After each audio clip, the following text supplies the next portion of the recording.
உறவுகள் அனைவருக்கும் வணக்கம். நான் தமிழர் கட்சியோட நிர்வாகிகளோட வீட்டில் கடந்த 2ஆம் தேதி என்ஐஏ சோதனை நடத்தினதை நம்ம எல்லாருமே பார்த்துருந்தோம். எதற்காக இந்த சோதனை, ஏன் திடீர்னு நடத்தப்பட்டது, அதில் என்ன கைப்பற்றப்பட்டதுன்னு நிறையா செய்தி ஊடகங்களில் நிறையா விவாதங்கள் தொடர்ந்து வந்து கொண்டே தான் இருக்குது. சொல்லப்போனால் இது ஒரு அரசியலில் பெரிய ஒரு சலசலப்பை உருவாக்கி இருக்குது. இந்த பாஜகவோட பி டீம் தான் நாம் தமிழர் கட்சின்னு இத்தனை நாட்கள் எல்லா அரசியல் கட்சியிலும் சொல்லிக்கிட்டு இருந்துச்சு. ஆனால் எப்படி திடீர்னு நாம் தமிழர் கட்சி மீதே பாஜக இப்படி ஒரு சோதனையை நடத்த முடிந்தது? அப்போ பாஜகவோட பி டீம் நாம் தமிழர் கட்சி கிடையாது அப்படிங்கிற ஒரு முடிவுக்கு மக்களுடைய மனநிலை கிட்டத்தட்ட வர தொடங்கிருச்சு. அப்போ இதில் இந்த சோதனையின் மூலிமா இங்கே நடக்கக்கூடிய விவாதங்களை எல்லாத்தையும் நம்ம ஒன்று சேர்த்து பார்க்கும் பொழுது என்ன நமக்கு தெரிய வருதுன்னா, தமிழ்நாட்டு அரசியலில் நாம் தமிழர் கட்சிங்கிறது ஒரு ஆபத்தான ஒரு இயக்கம். அது ஒரு தவறான பாதையில் போகுது. அந்த கட்சியில் போய் புதிதாக இணைந்தாலோ இல்லை இதற்கு முன்னாடி இருக்கக்கூடிய தம்பி தங்கைகளோ அவர்களுக்கு ஒரு ஆபத்து இருந்துடும். கட்சி மீது ஒரு தவறான ஒரு நடவடிக்கை எடுக்கும்பொழுது அது அவர்கள் மீதும் குற்றம் சுமத்தப்பட்டது போல ஒரு ஆபத்தில் போய் முடிஞ்சிடும். அதனால் எச்சரிக்கையாக இருக்கணும் என்பது போல் இங்கே இருக்கக்கூடிய பாஜகவிற்கு ஆதரவான ஊடகங்கள், நாம் தமிழர் கட்சியை எதிர்க்க வேண்டும் என்று இருக்கக்கூடிய பல அரசியல் கட்சிகள், இவர்கள் எல்லோரும் திட்டமிட்டு என்ன பண்ணுறாங்க, இப்படிப்பட்ட ஒரு விவாதத்தை தொடர்ந்து சமூக ஊடகத்தில் பரப்பிக்கிட்டே இருக்கிறாங்க. இதை நம்ம வெளிப்படையாகவே பார்க்க முடியுது. என்ன காரணம், அப்படி என்ன நாம் தமிழர் கட்சி செய்திருச்சு அப்படின்னா, நாம் தமிழர் கட்சி தமிழ்நாட்டில் ஒரு கணிசமான வாக்கு வங்கியை வைத்திருக்குது. எதிர்காலத்தில் நாம் தமிழர் கட்சி உறுதியாக அதிகாரத்தை பிடித்துவிடும் என்கிற உளவுத்துறையோட அறிக்கைங்கிறதும் இன்றைக்கி இருக்கக்கூடிய ஆளும் கட்சியாக ஒன்றிய அரசாக இருக்கட்டும், இன்றைக்கி தமிழ்நாட்டு அரசாக இருக்கட்டும், இவர்கள் இடத்துல அந்த ஒரு அறிக்கைங்கிறதும் போய் சேர்ந்திருக்கு. அப்போ இதையெல்லாம் வைத்து பார்க்கும் பொழுது நாம் தமிழர் கட்சியை நம்ம எப்படியாவது தடுக்கணும். இதற்கான தடைங்கிறது நம்ம ஜனநாயக ரீதியாக போனோம் அப்படின்னா சாத்தியப்படாது. என்னதான் அவர்களோட கருத்துக்கு எதிர்கருத்து வைத்தாலும், அவர்களை விட பணத்தை கொடுத்து நம்ம வாக்க வாங்கினாலும், அவர்களுக்கு அடக்குமுறை சிறைவாசம் எவ்வளவோ நம்ம கொடுத்தாலும் அது சாத்தியப்படாத ஒன்றா இருக்குது. அப்போ என்ன பண்ணலாம், நாம் தமிழர் கட்சியை முடக்குவதற்கு திட்டமிட்ட சதியின் மூலியமாக தான் நம்ம அதை பண்ண முடியும். சொல்லப்போனால் துரோகத்தின் மூலியமாக தான் அவர்களை வீழ்த்த முடியும். ஏன்னா நெடுங்காலமாக தமிழர்களுக்கும் தமிழர்களுடைய எழுச்சிக்கும் தடையாக இருந்தது எதுனா துரோகம் தான். அதை வைத்து தான் அவர்களை தடை போட முடியும் சொல்லி, அதனால தான் பாஜக என்ஐஏ அமைப்பின் மூலிமா நாம் தமிழர் கட்சிக்கு இந்த சோதனையை விட்டுருக்குங்கிற சந்தேகம் 100% எழுது.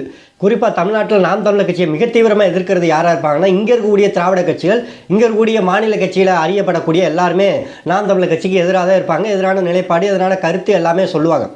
ஆனால் ஒன்றிய அரசாங்கம் எதற்காக நாம் தமிழர் கட்சிக்கு இந்த தடையை கொண்டு வரணும், அந்த கட்சிக்கு இவ்வளோ பெரிய அழுத்தம் கொடுக்கணுங்கிற நினைவு வருது அப்படின்னா, நாம் தமிழர் கட்சியை விட பாஜகவோடைய அரசாங்கம் எப்படியாவது தமிழ்நாட்டில் அதிகாரத்தை பிடித்தாகணும் என்கிற நோக்கம் அவங்களுக்குள்ளே வந்துருச்சு. அதற்கு அவர்கள் எடுத்துக்கக்கூடிய கையில் சித்தாந்தம் எல்லா மாநிலத்துக்கும் ஏற்ற மாதிரி இந்துத்துவம் என்கிற ஒரு கோட்பாடை தான் இன்றைக்கி தமிழ்நாட்டுக்குள்ளே கொண்டாந்து அவங்க செயல்படுத்த நினைக்கிறாங்க. இன்றைக்கி தமிழ்நாட்டில் அதிகமாக பக்தியில் மிகுந்த மக்கள், இந்து மதத்தின் மீது நம்பிக்கை கொண்ட மக்கள், இவர்கள் எல்லோரும் என்ன பண்ணுறாங்க அப்படின்னா, இந்து மதம் என்கிற அந்த ஒற்றை வார்த்தைக்காண்டி பாஜக பக்கம் சாய்வதற்கு சிலர் தயாராக இருக்கிறாங்க. அப்போது இதை அதிகரிக்கணும் அப்படின்னா, தமிழ்நாட்டில் யார் பெரிய தடையாக இருக்கிறாங்கன்னா, நாம் தமிழர் கட்சி தடையாக இருக்குது. இன்றைக்கி வடநாட்டில் ராமர் கோயில் திறப்பு விழா நடந்திருக்குது. அதன் மூலிமா எல்லா மாநிலத்திலையும், அதை சுற்றி இருக்கக்கூடிய எல்லா மாநிலத்திலையும் பாஜகவிற்கு ஒரு பெரிய எழுச்சி இருப்பது போல் இன்றைக்கி ஊடகங்கள் பேசுது. அங்கே இருக்கக்கூடிய மக்கள் தினந்தோறும் வர்றாங்க போகிறாங்க. அதை வைத்து அவர்களுக்கான அரசியல் செய்ய முடியுதா அந்த மாநிலத்தில், அவருக்கான ஆதரவை பெருக்கிக் கொள்கிறாங்க இந்த தேர்தல் நேரத்தில். ஆனால் அதே அவர்களுடைய பார்வை இன்றைக்கி தமிழ்நாட்டு பக்கம் திரும்பும் பொழுது, அந்த ராமர் கோயில் திறப்பின் மூலிமா தமிழ்நாட்டில் ஒரு எழுச்சி இருக்குது, ஏதாவது மக்கள் ஆதரவு கொடுக்குறாங்க பாஜக அரசாங்கத்திற்கு அப்படின்னா கிடையாது. ஏன் கிடையாது அப்படின்னா, இங்கே நாம் தமிழர் கட்சியோட அரசியலுங்கிறது மிக தீவிரமாக வளர்ந்து இருக்குது அப்படிங்கிறதான் உண்மை. இவர்கள் சொல்லலாம் இது அண்ணா மண்ணு, பெரியார் மண்ணு, அதனால தான் இங்கே இந்துத்துவ கொள்கையில் உணர்வுபூர்வமாகவே இயல்பாகவே தமிழர்களுடைய ரத்தத்தில் கிடையாது அப்படின்னு. அது முழுக்க முழுக்க தவறான ஒரு தகவல் தான்.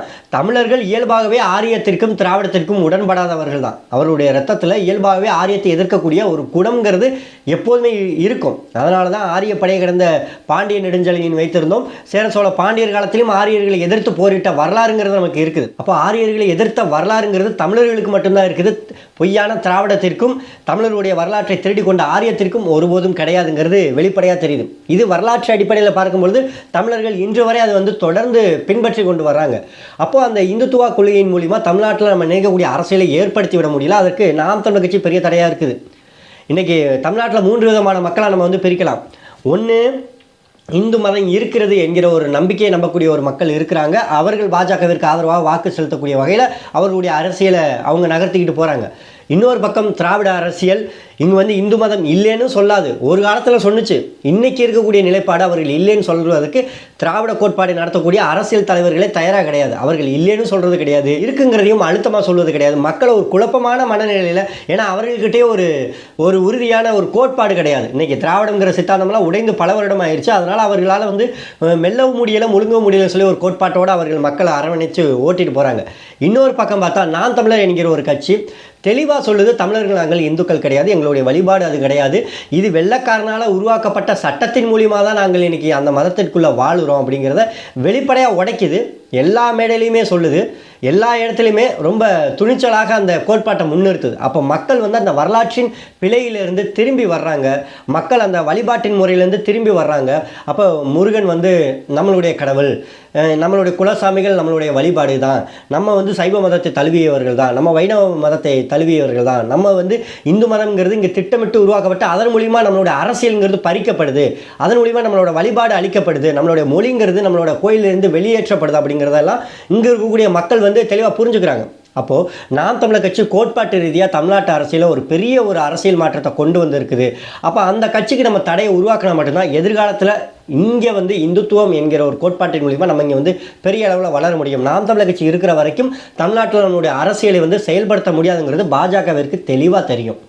இது வரைக்கும் வந்துட்டாங்க, இனிமே அவர்கள் எழுச்சி கொள்றதுக்கு துளி அளவும் முடியாது. அதற்கு நாம் தமிழர் கட்சி பெரிய தடை. அண்ணன் சீமானே பல இடத்துல சொல்கிறாங்களா இல்லையா, நான் இருக்கிற வரைக்கும் பாஜக இங்கே ஒரு இடத்துலையும் வெல்லாது அப்படிங்கிறாங்க. அதுபோக இங்கே இருக்கக்கூடிய இஸ்லாமிய மக்களுக்கு, இங்கே இருக்க இவர்களால் சிறுபான்மையினர் சொல்லி அழைக்கக்கூடிய இஸ்லாமிய மக்களுக்கும் கிறிஸ்தவ மக்களுக்கும் இன்றைக்கி பலமாக இருக்கிறது யாருன்னா அண்ணன் சீமான். எந்த இடத்துலையும் சமரசம் இல்லாமல் சொல்லப்போனால் இந்த எண்ணெய் சோதனைக்கு ஒரு நாளைக்கு முன்னாடி வட மாநிலத்தில் ஒரு மசூதியில் வந்து இந்துக்கள் வந்து பூஜை நடத்திக்கலாம் சொல்லி ஒரு தீர்ப்புங்கிறது வருது. அதற்கு அண்ணன் சீமான் மிக கடுமையாக அறிக்கை வெளியிடுறாங்க. இந்த நாடு பிளவுபடுவதை யாராலையும் தடுக்க முடியாதுன்னு சொல்லி எச்சரிக்கை வருதுன்னு சொல்லி அண்ணன் சீமான் மிக காட்டமாக அந்த அறிக்கை விட்டுருந்தாங்க.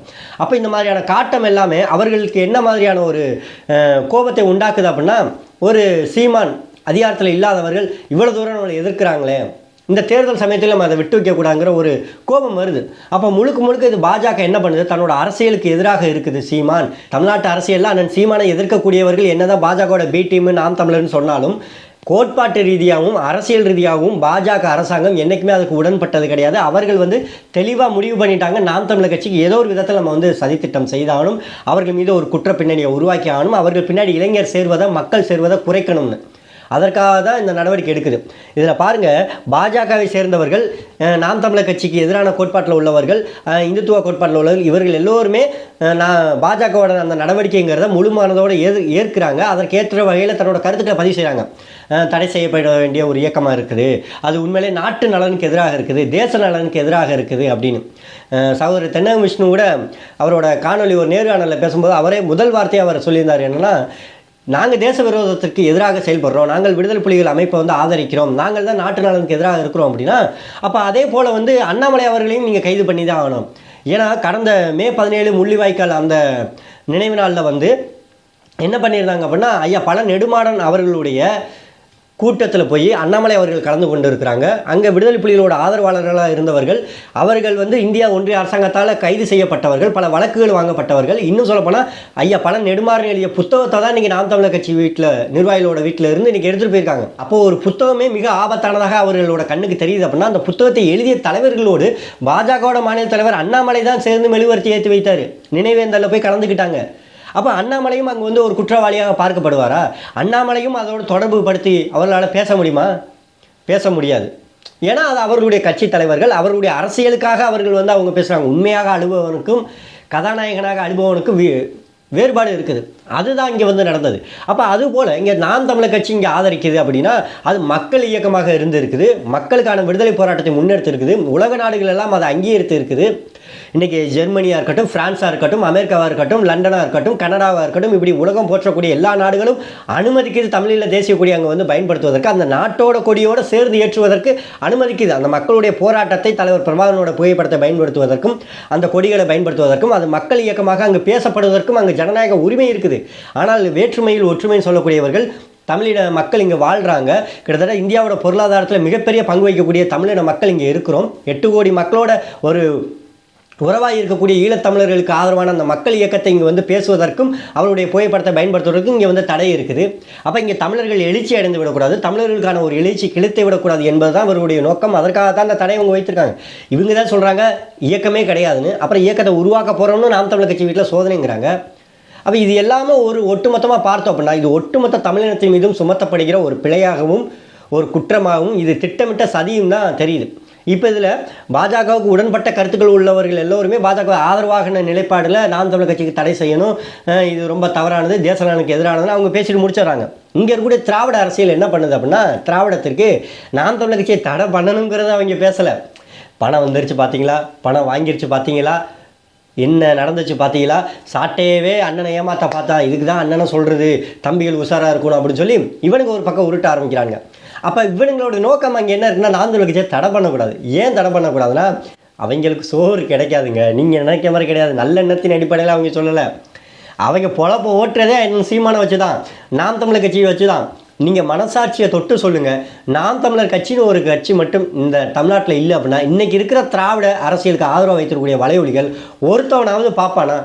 ஐயா ஸ்டாலினை பற்றி இவர்கள் பதிவு செய்த காணொலி எத்தனை, ஐயா அமைச்சர் உதயநிதி ஸ்டாலினை பற்றி இவர்கள் பதிவு செய்த காணொலி எத்தனை, ஐயா கருணாநிதியை பற்றி பதிவு செய்த காணொலி எத்தனை?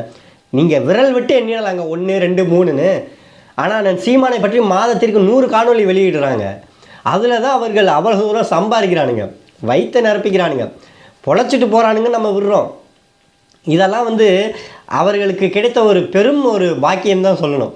ஏதோ நல்லா இருந்துட்டு போகிறானுங்க, விடுங்க. ஆனால் இதை நம்ம அவளை எளிதாக கடந்து போகக்கூடாது. நம்மளோட கருத்து இங்கே பேசணும், நம்மளுடைய மக்கள் ஆதரவு வேணும். நாம் தமிழர் கட்சிக்கு இவ்வளோ பெரிய நெருக்கடி உருவாகுமானால் இங்கே இருக்கக்கூடிய மக்கள் தன்னெழுச்சியாக போராடக்கூடிய ஒரு நிலைமை இன்றைக்கி உருவாகும்.